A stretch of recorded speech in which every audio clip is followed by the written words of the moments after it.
Before the advent of the three-point field goal, playing winning basketball was a rather simple proposition. A team needed to convert more of its scoring opportunities than the other guys, and then make sure they didn't squander that advantage with shoddy free throw shooting.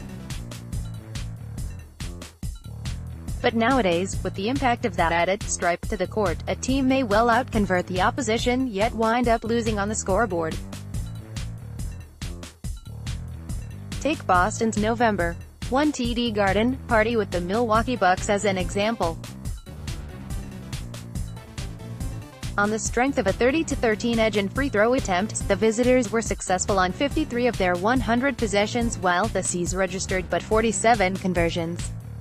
But Milwaukee misfired on 8 foul shots while connecting on 9 three-pointers, thus earning 1 stripe.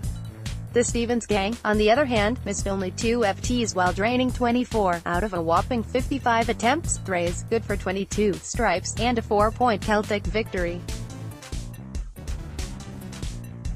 Of course, that knife cuts both ways, as evidenced by a bad Boston loss at Orlando on Jan. 12. The Celts out-converted the Magic by 4 but were outstriped by 10 in a 105-103 defeat. This loss was most infuriating, as the C's were 12 in points following turnovers, 4 in follow-up points and 4 in FTAs. Despite a handful of such disappointing setbacks, the Celtics reached Game 50 of their schedule last night against Brooklyn on a pace to win 51 games or so, likely good enough for a top 3 seed in the Eastern Conference playoff bracket. Controlling the flow, Coach Stevens' crew has registered more conversions than their opponents 30 times so far in 2018-19. 5 times have they recorded an advantage of 10 or more, and on 6 other occasions have they held an edge of at least 5 conversions. All 11 games resulted in a victory. When converting between 1 and 4 more opportunities than their opponents, the Celtics have been victorious in 15 of 19 games. Overall, Boston is 26-4 when controlling the game's flow. When out-converted, our boys stand just 3-15. The C's won both games when conversions were even. The added value of striping. Despite an appearance and manner right out of the 1950s, Boston bench leader Brad Stevens is as sabermetrically savvy as any coach around and clearly embraces the modern-day 3 greater than 2 hoops philosophy. Striping, successful 3 balls minus missed free throws, is my simple metric way of tracking the impact of distance shooting in a league where better than a third of all FGAs come from behind the arc. Brad's boys have held an edge in this little computation in 35 games so far, and have won 27 of them. Their most improbable loss from this perspective came on November 3 in Indiana. The Celts were 11 in stripes, but the Pacers' 6 conversion advantage forged a 1-point win.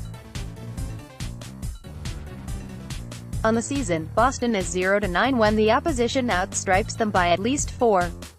Through the season's first 12 weeks, 40 Celtic games, the C's were earning 9.42 stripes per game, number 1 in the league, to their opponents' 4.70. No.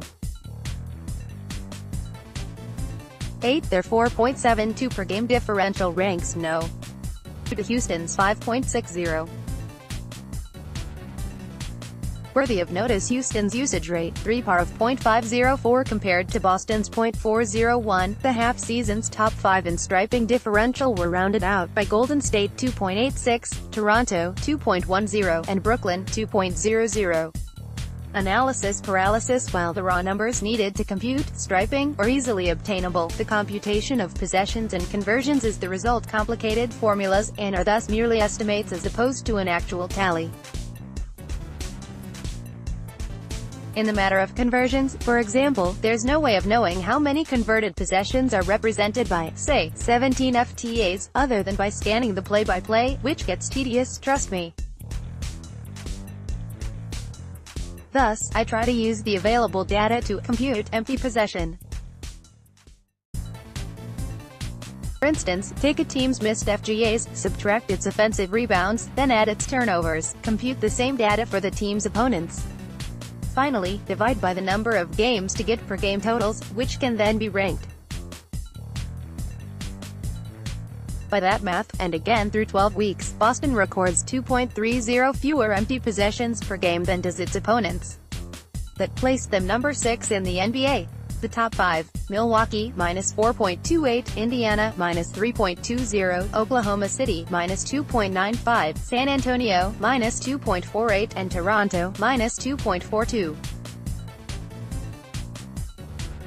The march to banner 18 despite Gordon Hayward's continuing struggles to discover that elusive zone of unconsciousness when he isn't micromanaging every landing, despite Jason Tatum's occasional entrapment in the dreaded sophomore slump, notwithstanding the coaching staff's precautions with Al Horford's aging legs and Kyrie Irving's tendency to sprains and strains, during the second quarter of 2018-19, weeks 7 to 12, November 28, January 9, the Boston Celtics ranked in the top 10 both offensively and defensively in each of the following categories: points per game, number 1, no. 4. Field goal percentage, no.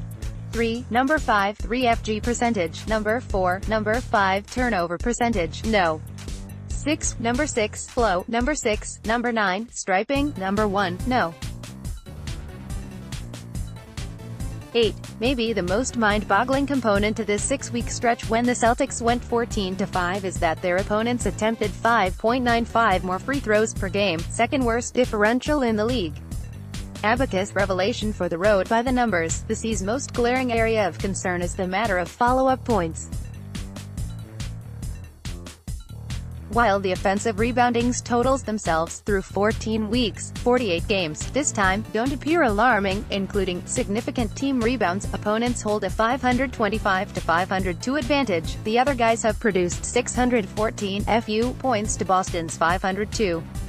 That's an edge of more than 2 points per game.